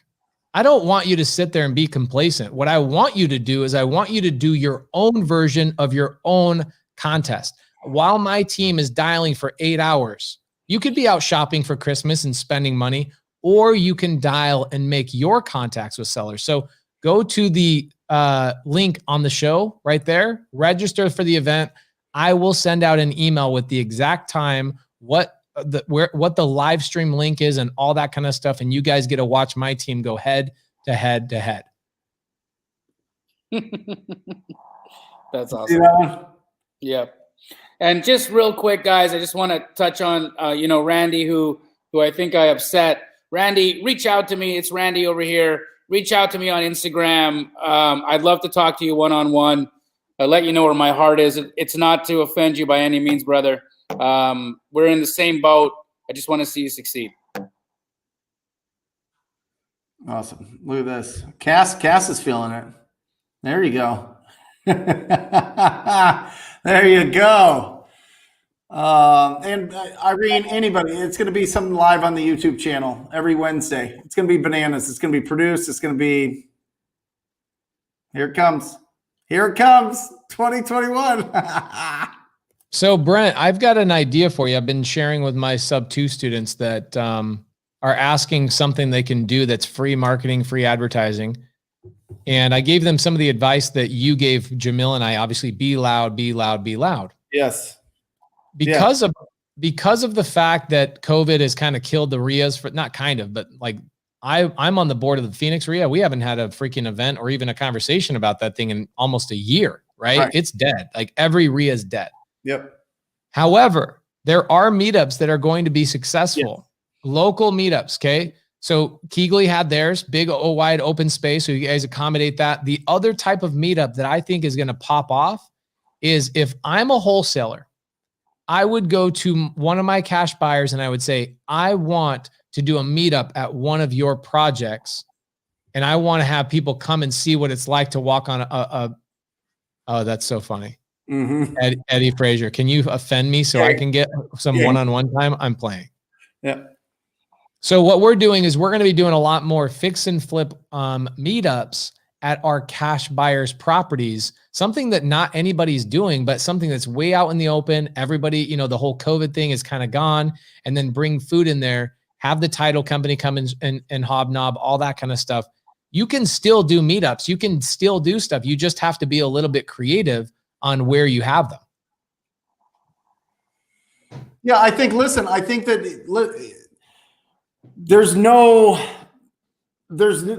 way either any of us would be in the position that we're at and the opportunities thrown at us if we weren't loud. You know what I mean? It's just through, I mean, Pace, you've been doing it forever on Instagram, years and years and years. And finally, boom, right? It just goes bananas. Jamil, same thing, just boom. You do like 3 or 4 interviews with me and Max Maxwell and on different shows and getting out there and getting on stage and, you know, it goes bananas. Listen, there's nothing different. There's nothing different. We're just being louder. We're just not hiding. We're getting out there. I think that a lot of the people watching this and listening to this and feeling this, they have a voice. They have a great voice and a great passion and a great, like, just want to create a community and a network. And I think that it's really important more than ever to be the authority in your market. I think every Keegley franchise should have a podcast without a doubt. I mean, without a doubt. So maybe there's a collab there or something, but I'm just, there's so much that goes into being the local connector, you know, connecting people. And if you're that and you're loud and you've got your personality and you go with a good, kind heart, a good coaching heart, a good friend, a good neighborly heart, it's impossible not to win. And I think people just have to give themselves permission, because I remember being silent for a long time, guys. I was silent for a long, long time, and it ate at me, and I knew I could get louder. And finally, Tom Kroll gave me the opportunity, and I took it, man. I took it and ran. And I think that's at least the next few years, guys. You got to be brave. You got to document your day. You got to talk about what you're doing. You got to show people. If you need a blueprint for that, just follow Pace. I'm sure everybody out here is, but follow Pace, follow Jamil. They're fantastic at it. And just I've got a long way to go, bro. I've got a long way to go. Well, listen, nobody's catching Pace in that front. I mean, come on. I mean, Gary V's not catching Pace. That's actually my goal for 2021 is to have Gary V ashamed of how little he works on social media compared to me. That's the goal. Yeah. I'm not quite there yet, but that is the goal. A servant's heart. That's exactly it. I'm telling you, a servant's heart. You go with a servant's heart and a loud mouth. Woo! A lot of stuff gets done. A lot of stuff gets done. So there you go. Beautiful. 44 shows, guys. How you feeling, Jamil? You've hung in the whole time. You know, you're not getting woozy. You're just not getting woozy. No. It's tough though. I got to say, it's even holding my arm up here hurts, but it's good. I'm happy. I'm happy. I'm here with you guys. I'm grateful that it wasn't worse. Right. I think my wife has some guilt right now. She feels terrible, and it wasn't her fault. It was an accident, you know. And it is what it is. You know, I think 2020 has been an interesting year for me. I was not taken down by Corona, but I did fall to the 2 contact sports, hiking and golfing. I was so excited when I saw the photo of you guys golfing. I was like, yes, I can get Jamil to golf with me. And then 2 hours later, you were in the hospital, dude. I'm like, well, there goes that goal. That's gone. Oh man. You know, guys, what do you think about what King Edward says? You guys really changing the game with this squad up thing. I can see on social media all over the place since we came up with squad up. What was that? That was 8 or 9 months ago. We came up with squad up. It's everywhere. People talking about it in Facebook groups that we're not included in. People, it just become the thing, like squad up. It's so freaking cool. What everybody is doing is they're taking it and they're actually taking action. In fact, most of the chat in the side is people squatting up with each other. It's freaking amazing to watch. Yeah, I mean, over this last year, I mean, it's 44 times. We've gone 90 minutes. And People have been putting together deals.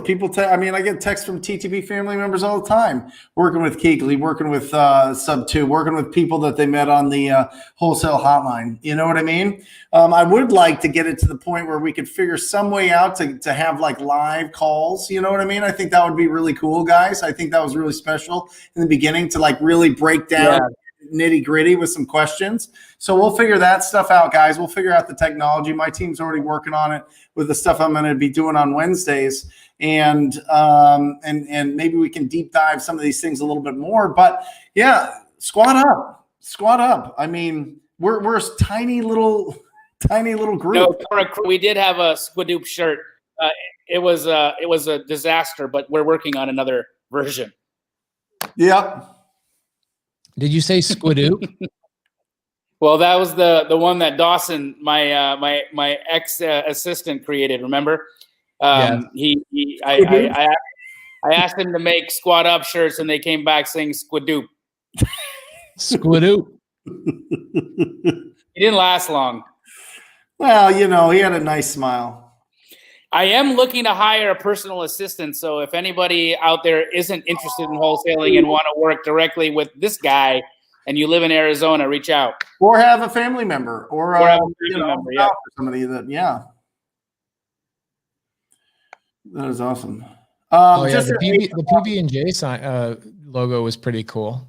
That was cool. Hey, Michael P. in the TTP group, I answered your question earlier today with pace, so definitely check that out. It was in the first 20, 25 minutes. I know that you popped on here a little bit later, so definitely check that out about working with somebody in the Sub2, squatting up with somebody in the Sub2. Look at Christian. Look at the TTP hoodie. Come on, bro. You better send an email to Alejandra and get that TTP hoodie, or fly in. I bought 400 TTP hoodies, so come on in. I've got everything. Yeah, I almost wore mine yesterday, and I realized I wore it so much last year that it's ratty. I need to get a new one. Oh, I got you covered, bro. I got you covered. I got them in gray too. Ooh, Heather Irving. This is cool. Heather Irving. It was so funny. Cody and I were talking about we want to buy a mobile home park. And then the next day, Heather Irving hits me up in my DMs, is like, yo, I've got a mobile home park on seller finance for you in Florida. So thank you, Heather Irving. I appreciate it. Super cool. This has been a good show. I think Great show.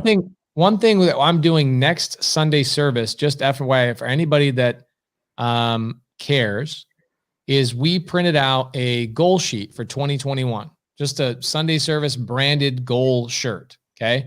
And we're going to give everybody 3 specific action steps to get your first deal in creative finance in 2021. So if you guys come out to Sunday service next Sunday, or this coming Sunday, right after Christmas, 7 p.m., we're going to talk about goals for 2021, action items to get your first deal in creative finance in 2021. And then finally, one of the last things we're going to do is, Brent gave me this idea, is guys, go to the link in the side.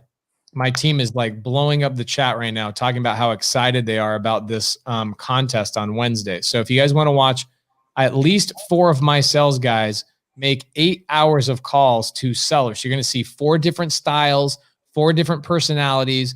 You know, even though a lot of my guys will follow the TTP script, they all have individualized personalities. So it's kind of nice to watch how everybody kind of ebbs and flows utilizing the same script. So check that out. Nothing I ever do live, these crazy stunts that I do, none of them are ever charged, 100% free, just trying to do wacky, crazy things a couple of times a year. Awesome. Henry wants your 16 hours of cold calls. Pace. Oh, I got that copy and paste on deck. A little bit of breakdown on the cold calls, on the script and all that. Remember, there's the videos on the YouTube channel right here, or if you're on Facebook, go to Brent Dana's YouTube channel. I break down cold calls and the script. So at talktopeople.com, you can download that, or TTP Insider. That'll get you better access. TTPinsider.com. So guys, what I just did is I gave you a couple of things. This is going to fill up the screen. It's so big. Nice. Okay. So what I have here is, look at it, says, here is the 16-hour in-depth live I did for beginners, first half, and then there's a second half.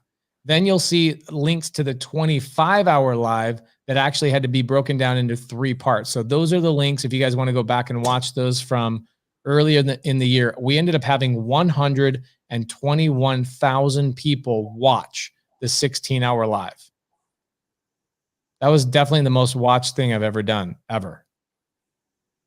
Oh, yeah. You had a ton of views on that thing, man. That was bananas. Did you stand the whole time? What'd you do? I stood the whole time. I honestly didn't plan on going. I was planning on going 24 hours straight, because here's where it came from. It actually came from like the 3rd or 4th episode of Wholesale Hotline. Max Maxwell came on, and at the time, Brent and Jamil were like, "Hey, do you mind if we just keep this straight up wholesale? Because we know you can get crazy, like carried away on this creative finance stuff." And I'm like, "Absolutely." So Max Maxwell comes on Wholesale Hotline. End up having like 800 or 900 live viewers. It was a really, really good episode. And there were tons of questions about creative finance. And I was feeling like this anxiety of, I got to answer these questions. I got to answer these questions. So immediately that's what pushed me to go do that 16-hour live the following Wednesday. And I just said, you know what? I'm going to answer every newbie question about creative finance. And I think it's going to take 24 hours. So I'm just going to stand up straight for 24 hours. The reason why it only went 16 is because Facebook and Instagram, or Facebook and YouTube kicks you off every 8 hours. And I couldn't get it figured out after the second one. So I came back about 4 months later and we did a 25-hour live once I figured it out. So just kind of doing fun stuff, taking all the advice that Brent Daniels gave me about being loud and helping people and taking my experiences and broadcasting as much as possible, bringing value, and ultimately, always comes back to you. People still to this day reach out to me from the 16-hour live and send me opportunities and send me deals. Yeah. It was the most profitable free event that I've ever done in my life. Awesome. Well, that's it. Amazing, guys. We need to get some rest. We got a big week this week. Your team needs to get some rest, Pace. They gotta rest that vocal cords, because they're going 8 straight hours on Wednesday. The link's in the little deal here. So guys, definitely check that out. Final thoughts, Jamil? Yeah, guys, no excuses. Get after it. I can't stress it enough. I show up beaten, bruised, battered, broken ankles, broken hands, broken arms. But I show up. I show up because I'm committed. I'm committed to your guys' success. I show up so that I can show myself that I'm committed. So that I can always prove to me that I give every ounce of myself to my family's quality of life, to the impact that we are having, the 3 of us, on your guys' lives, and how meaningful that is. And so I'm trying to be an example. I hope you all see it. Love it. You guys are the freaking best. Merry Christmas. I probably will see you this week. I'll probably stop by the office if you guys are going to be there. I'll pick up a TTP hoodie. I'll stop by Jamil's office. Jamil, when are you going to Aspen? On Wednesday. Okay, so I'm going to try and see you tomorrow. Cool. Love you guys. Love y'all. Guys, get loud. See you guys. See you next week.